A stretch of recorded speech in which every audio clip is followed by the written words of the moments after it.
All right, this is Steve with Macro and Cheese. Last week, you heard the first half of my interview with Hamza Hamouchene talking about his new book, Dismantling Green Colonialism, Energy and Climate Justice in the Arab Region. Because the interview was longer than our usual episodes, we decided to bring it to you in two parts.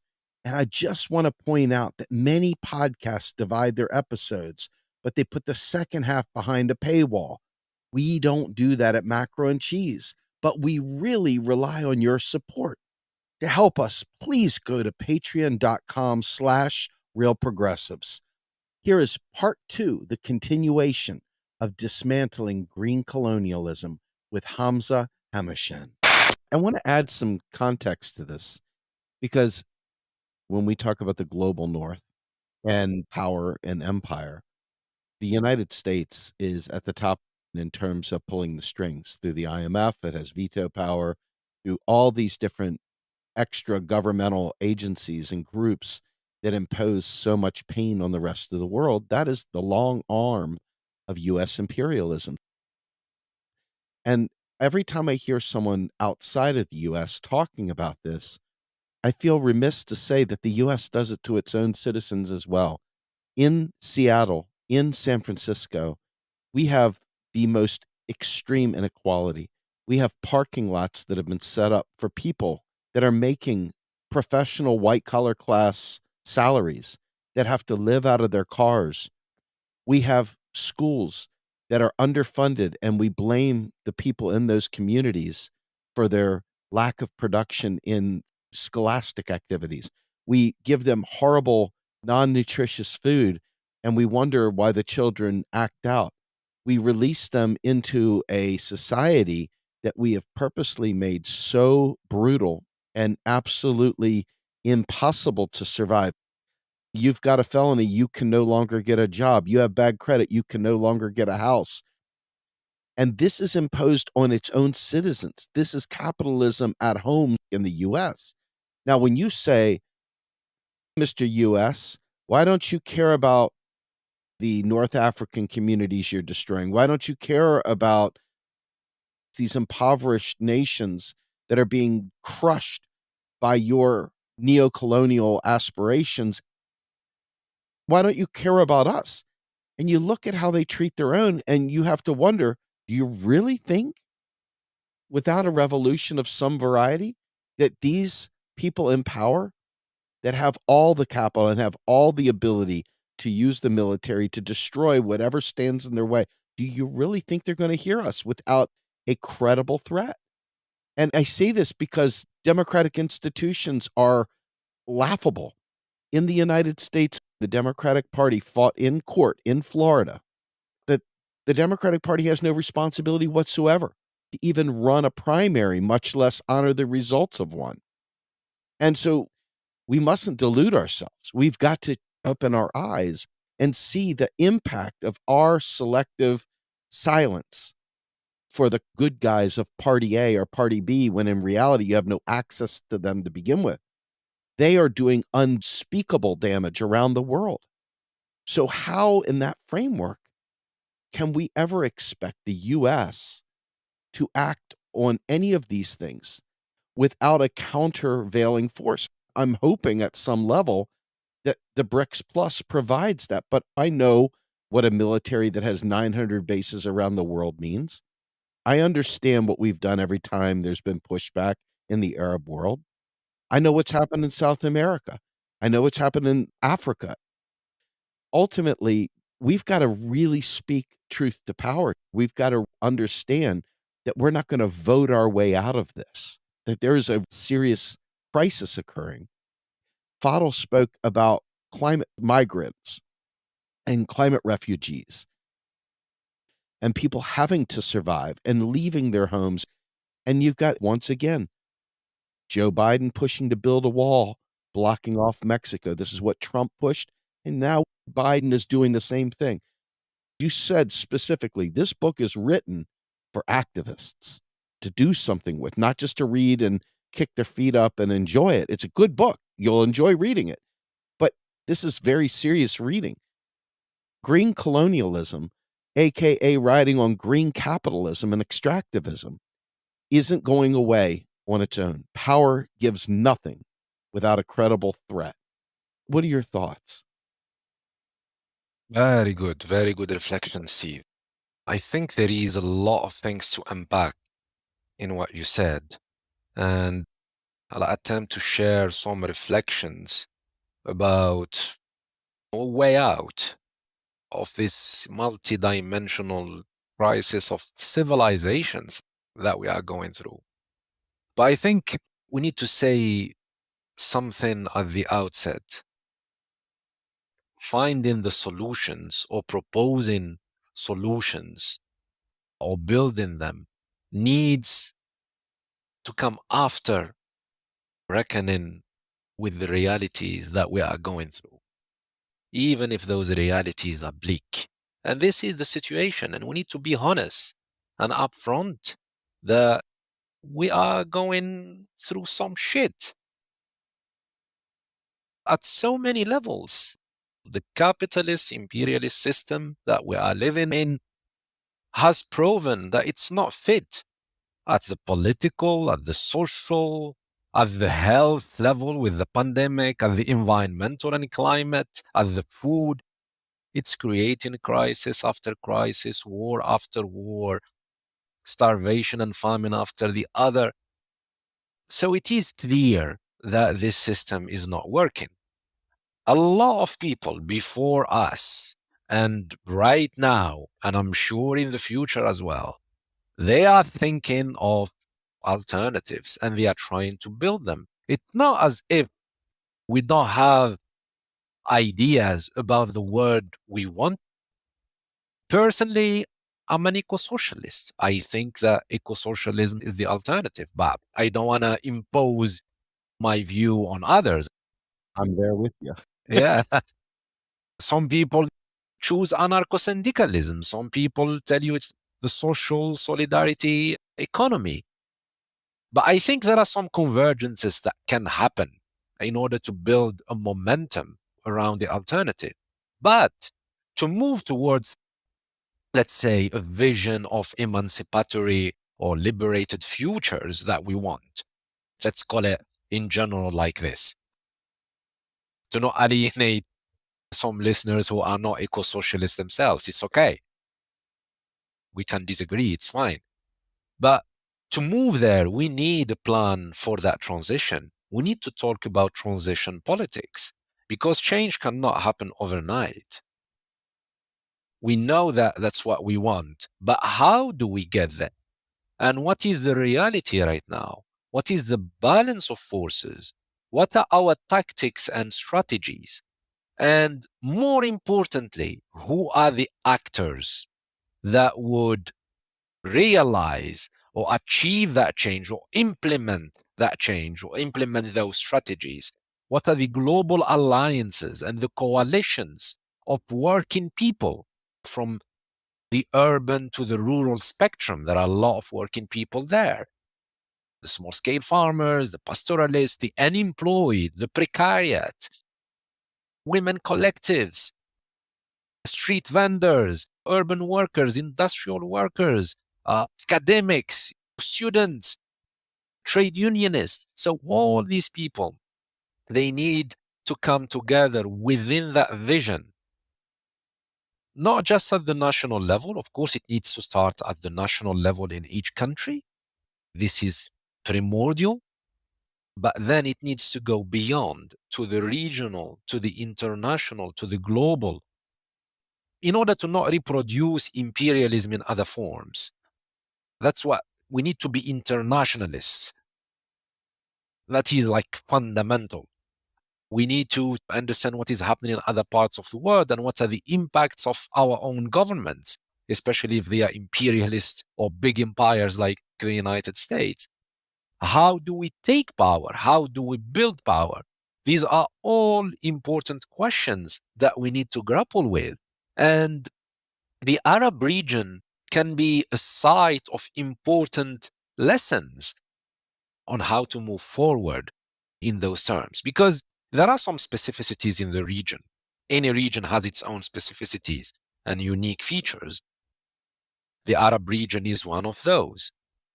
You have elements of authoritarian and military dictatorships, and this is not a natural state. This is determined by the subordinate insertion of these countries into the global capitalist economy and the imposition of those neoliberal policies and structural adjustment programs that needed authoritarian and military dictatorships to impose. And that's why the region has this feature of authoritarian and military dictatorship. You have also legacies of colonialism and imperialism, ongoing legacies of colonialism and imperialism. Palestine, Western Sahara, the destruction of Iraq and Libya, the genocide and the war in Yemen. So there are a lot of these elements in there. And at the same time, you have a huge wealth of fossil fuels, oil and gas, and a big potential for green renewable energies. So how would a just energy transition look like there? What's going to happen to the fossil fuel reserves and resources that are being exploited and extracted by national companies and foreign companies?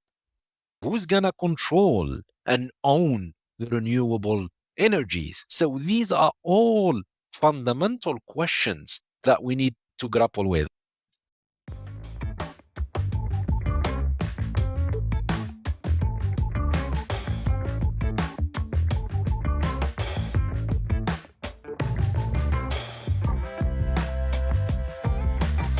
I said earlier that we need to take the region seriously when we talk about that just transition or discussions of climate justice or the move towards renewable energy. And I'd like to emphasize why. First of all, it is a key nodal point in the global fossil fuel regimes and plays an important role in keeping fossil fuel capitalism intact by the production, the continuing production of oil and gas. And any look at the numbers, the statistics that we get every year from oil companies or some institutes, the region, or I mean the Arab region or what we call the Middle East and North Africa, remains the major axis of the global fossil fuel or hydrocarbon markets. Just in 2021, the global share of the region in terms of oil production is around 35%. And if we look just a little bit back to the history, those resources have been at the heart, or let's say at the center of that shift, that global shift from coal to oil and gas. That was in the mid 20th century with the dominance of the United States in Saudi Arabia and Britain as well. But more recently, especially in the last 2 decades, those resources are being used to feed the emergence of China and East Asia in general, heralding a new shift in the global capitalist economy with more intertwinement or strengthening of the relationships between the Middle East, mainly the Gulf countries, and in here Saudi Arabia and the Emirates play a big role, with East Asia, namely China. So any discussions around the climate crisis and the move away from fossil fuels need to grapple with this fact and the key position of the region in those discussions. So we cannot ignore the region at all. It is at the heart of those discussions. And Gulf countries are going to be indisputable protagonists in those discussions. And they would constitute a big challenge. Adam Hania's chapter in the book details and documents all these dynamics and challenges to the climate justice movement. And he's putting a warning out there. If the focus is just on the Western oil majors like BP, Shell, Total, ExxonMobil, and Chevron, you are missing the point. Of course, you need to fight those companies, but at the same time, let's not forget about the Gulf countries, because their role is gonna become even more important with the escalating and the deepening relationship with China and in what he called the East-East oil axis. And I believe this is gonna be a big challenge that we need to think about as activists, as scholars in the Arab region and globally. We need to grapple with this. You mentioned something also about militarism, the securitization, and the war. So the book tries to avoid framing the issues using the security lens. We would like to frame them from a justice point of view, from a just transition framework, talking about popular sovereignty, about decolonizing, dismantling those colonial relations, challenging imperialism and accumulation by dispossession. That's how we want to frame the issues. The region, as you know, with all the wars in there, first of all, is a big market. I think it's the single biggest export market of weaponry and military hardware in the world. And it's not just that, it is also a testing ground of new technologies. So it is playing an important role in developing new global norms around militarism and securitization. We need to move beyond this because a future that is subjugated to the security discourse would just empower the coercive powers of the states and would militarize and securitize the response. So, of course, the world is changing right now. And that's why in the book we say, let's not treat the region as an undifferentiated whole. Are all Arab countries are oppressed? All the communities are oppressed? Because it masks unevenness and an inherent unevenness and deep inequalities in the region. For me, at least personally, I see the Gulf countries as a semi-periphery.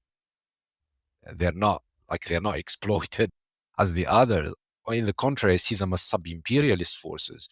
Not only they are hugely much more wealthier than their neighbors, significantly much more, but also they participate in the capture and grabbing of the surplus value at the regional level. The Gulf capital is present in most countries in the region and dominates a lot of sectors, from constructions to logistics to telecommunication, finance, agribusiness, and so forth. And in here, I'll touch on the BRICS. The BRICS, let's say it like in a brief way. The BRICS is just a reflection of the shifting dynamics of the world that we live in. Clearly, there is a waning, or let's say decline in power of the conventional centers of empire, which is people of the global north, and the emergence of new, let's say, hubs or centers of growth and accumulation. And in here we can talk about China and some of the BRICS countries, but mainly I would say Brazil and India. But is it offering an alternative? Personally, at least let's say right now and in the short term, I don't think so. I think it's maintaining the same capitalistic relationships. It wants a part of the cake. But that challenge of the global imperialist center can create opportunities for other countries in the world.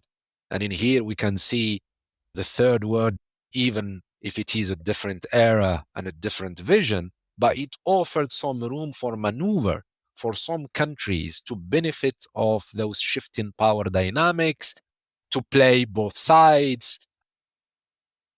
I don't know where the BRICS are going because right now, as it stands, it's not a coherent project. It's full of contradictions. You put in Saudi Arabia and Emirates, the same side of Brazil and China.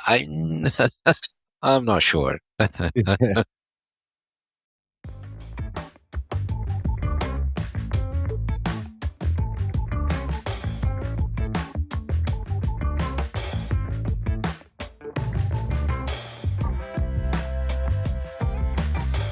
see your point. Let's bring this full circle to decolonization. Fadl Kaboub, our good friend who wrote a nice comment on the back of the book, talks about we can't decarbonize until we decolonize, not only in reality, but our minds as well. A lot of this is a mental frame. Help me understand, what does it look like to have a decolonized global South? To have them have self-determination, to see Palestine have self-determination. It benefits the people because now they have control of their lives. But beyond that, there's a larger economic and philosophical question. What does decolonizing and ending green colonialism mean to those regions? Very good question. Very, very good question. And I think it's important to take the time to reflect about this concretely and also in abstract terms and learn from also the experiences that history has showed us, experiences in the region and beyond. I always go back to anti-colonial struggles in the region and also continue to be inspired by the ongoing struggles in the region and beyond. We've seen the ongoing Palestinian struggle, two waves of uprising in the region that gave some inspiration. But all this says one truth, that struggle for freedom and justice and dignity and liberation is gonna always be an ongoing process. It's not gonna just be one moment and that's it. It's an ongoing process.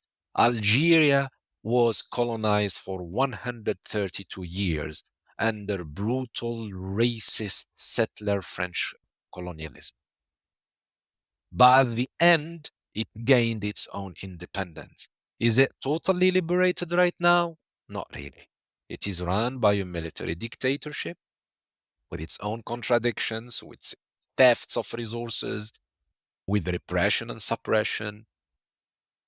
So, what it means to me, especially in the region, that I'll focus in the region, the question of national liberation, on agrarian reform, and recovery of land and resources, which means popular, national, and popular sovereignty over land and natural resources, is primordial. But it's not enough. National liberation on its own, as my mentor Frantz Fanon has said, national consciousness is important. You fight the colonizers, but that's not enough. That national consciousness needs to develop into a social consciousness, which brings here the question of class. Class and race and gender and other elements. These needs to be at the center. And you were talking about the inequalities and the poverty in the center, at the heart of empire. Imagine in the United States, here in the UK as well, there is poverty, huge inequality. People are not living decent livelihoods. Some people have 1 meal a day. Young children go without having a meal. In the UK, one of the most advanced countries. So that's why those struggles that we are fighting for, they need to converge. We need to fight for equality and justice everywhere, democratize at the same time. And this is going to be really challenging. And we've seen it. We've seen it through the experiences of the Algerian liberation struggle, of the Palestinian struggle. The Palestinians have been going for more than 75 years, 8 decades, fighting to have a land. But I hope that they would come, and I'm sure it will. I don't know if it's going to be in my lifetime, but it will come. But it's not going to be enough. The same thing for Western Sahara, because you need to fight for a system without class oppression, without gender oppression, without racist oppression. And this is gonna be an ongoing process. For me, in concrete terms, the things that can be done, and there are a lot of examples that the Arab region could be learning from, is what is happening right now in terms of ownership and control of what we call critical raw materials. The critical raw materials that are needed for the transition to build electrical batteries, to build the wind turbines, the solar panels, and so forth, like lithium, nickel, cobalt, graphite, copper. So all these elements are needed in there. So some countries like Zambia, like Indonesia, Chile are trying, some of them have banned the export of those materials in the raw form. They're saying, okay, so there is a global need for these critical raw materials, especially that the global north and China needs them. Why would I continue exporting low value, cheap raw materials? Processing and industrializations need to happen in my country. And I would support this because that's how you move up the value chain. Mm. That's how you start challenging imperialism. That's how you delink from the imperialist capitalist system, by challenging those logics imposed on you. They're telling you, no, you need to specialize in producing those products and I'll process them and industrialize and have the technology. No, some of those countries are challenging this rationale. They say, no, we need industrialization in order to create real jobs, and hopefully those extractive industries, at least it will be regulated to minimize the environmental damage. That is important to include this in our discussions. But I feel this is what needs to be done. But what we are seeing right now in Morocco, in Tunisia, is that just export-oriented projects using the land, the water, the resources, the cheap labor. Well, let's say not just cheap, the cheapened and then disciplined labor in order to export that cheap energy while monopolizing and dominating the technologies and the value chains. And I can go on and go on. Namibia, for example. Namibia signed a big deal with the ex-colonial power, Germany. That's why we need to continue talking about colonialism. And I'll tell you why. So you look at the deal, and it's a big green hydrogen project. So they're going to build big solar plants and wind farms, as I explained before, to produce green hydrogen for export. And I think most of it would go to Germany. The project is controlled by German and British companies. And what it says, Namibian government is only entitled to 24% of the share, just 24%. And it needs to buy it. Like it needs to put money to buy that 24% share. And actually, the Namibian government is contracting loans in order to finance that 24%, or maybe less. It's going to be less. That's one. Second, Namibia, 50% of the population does not have electricity. Wow. 50% of the population does not have electricity.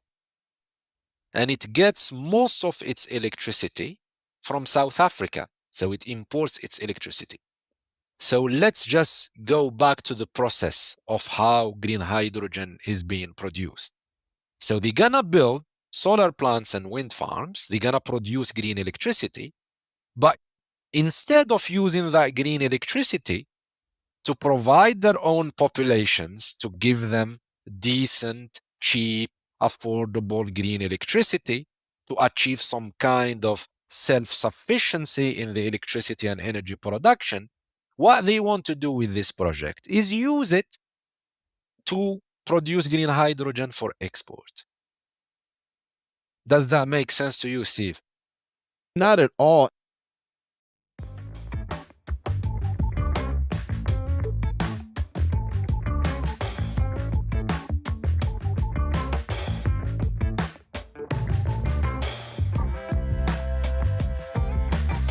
We spoke to Ndongo Sambasila recently, who talked about how these arrangements are set up to send the raw materials to be produced.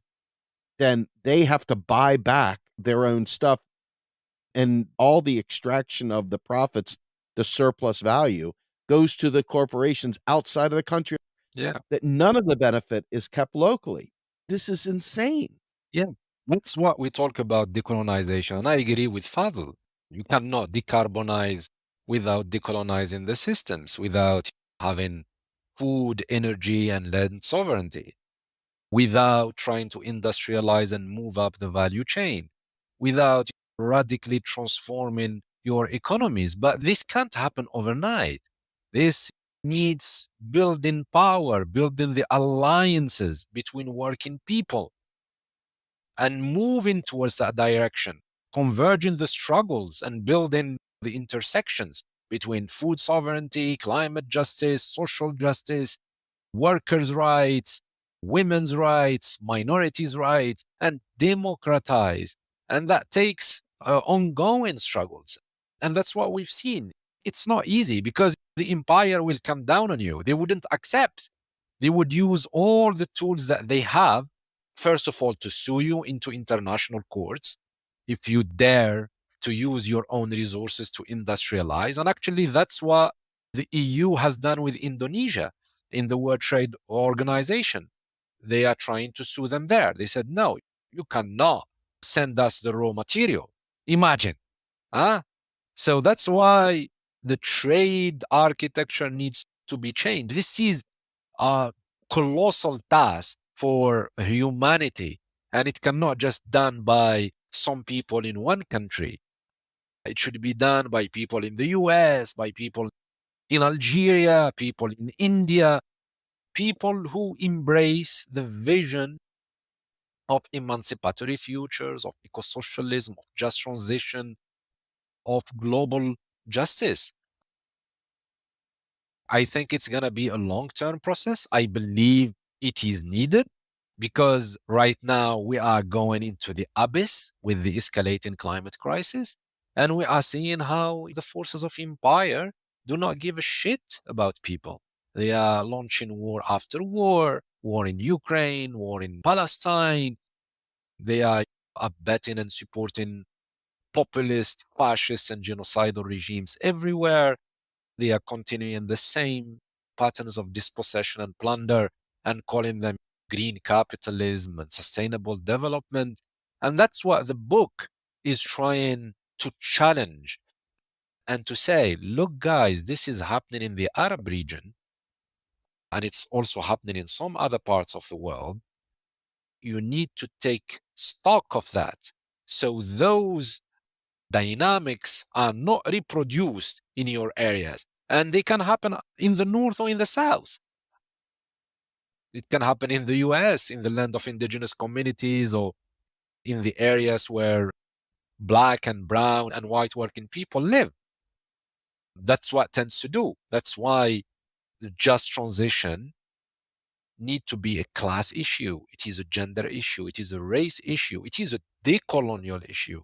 But it's also about democratization. So we cannot forget that fact, especially in a region that is run by authoritarian and military dictatorships. The COP process, the climate talks that have been going for 30 years now, showed how it is bankrupt and failed. It's a failure.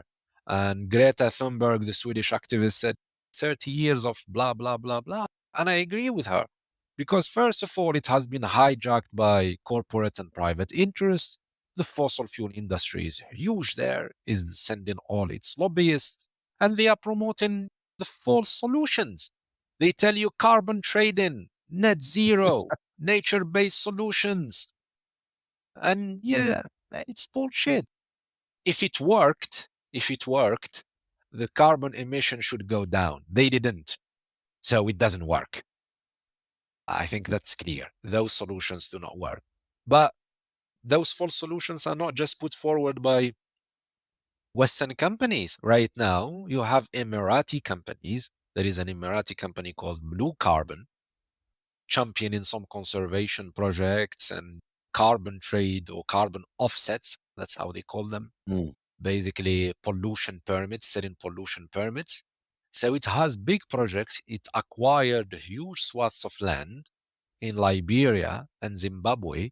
Zimbabwe, 20% of the surface of Zimbabwe, 10% of the surface of Liberia. And they tell you we're going to conserve those forests and we're going to displace indigenous communities and they're going to sell and make money. We need to challenge this. Some people do not know about it. So this is the job of scholars and activists to connect the dots, to say this needs to be challenged. We need to build power against these things, against these false solutions. We need to diversify our tactics and strategy. Some people would continue to go into the COP and make noise. Some people try to organize outside. And I think we have no choice. We need to continue organize, and organize. And that's what I believe. And that's what keeps me going, Steve. Yeah. Because there is a lot of despair around us. Absolutely.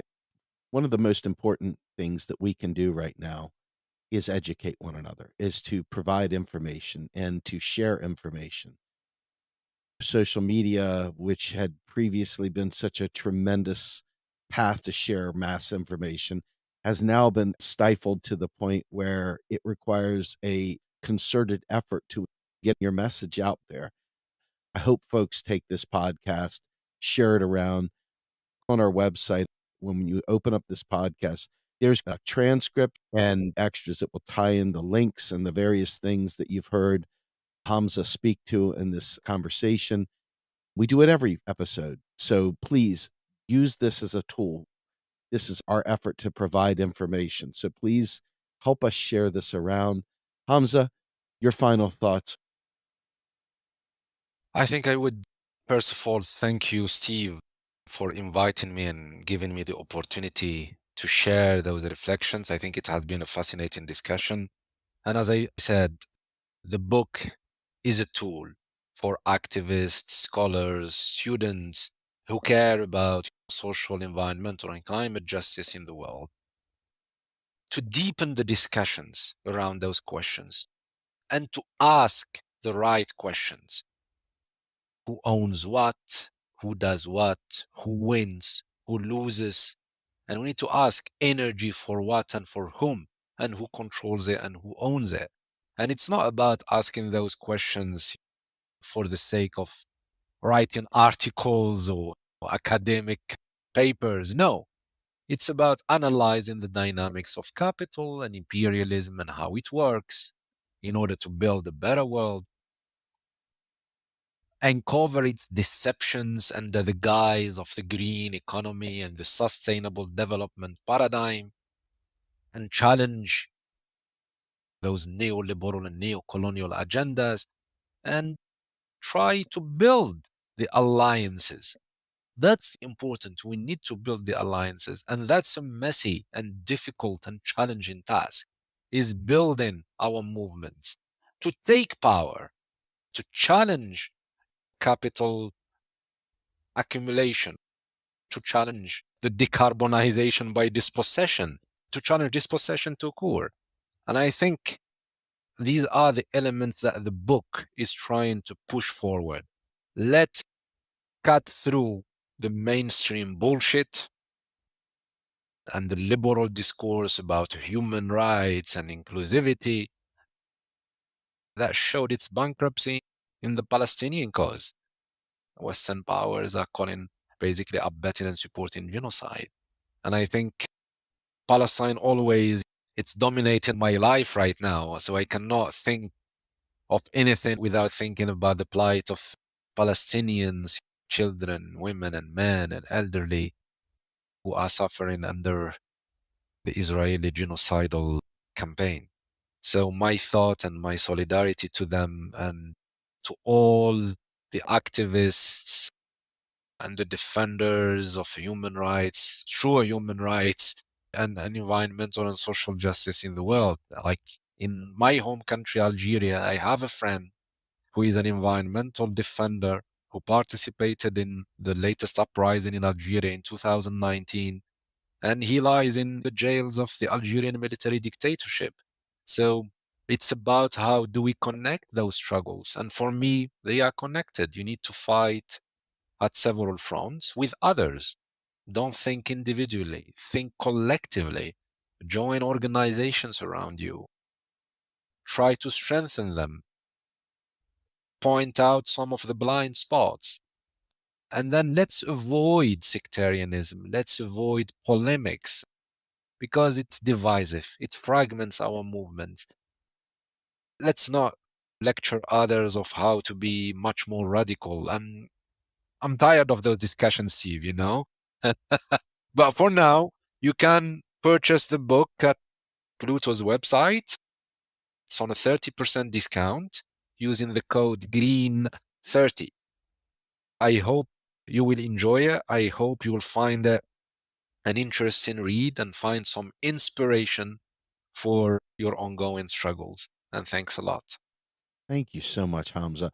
All right, we are a public nonprofit 501c3. We survive by your donations.